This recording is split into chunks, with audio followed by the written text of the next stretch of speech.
again, my name is Casey, so I'm your tutor for today.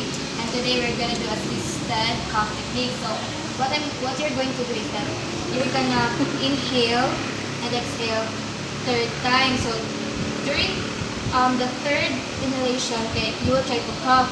So is it right here, sir? So inhale, exhale, inhale, exhale, inhale.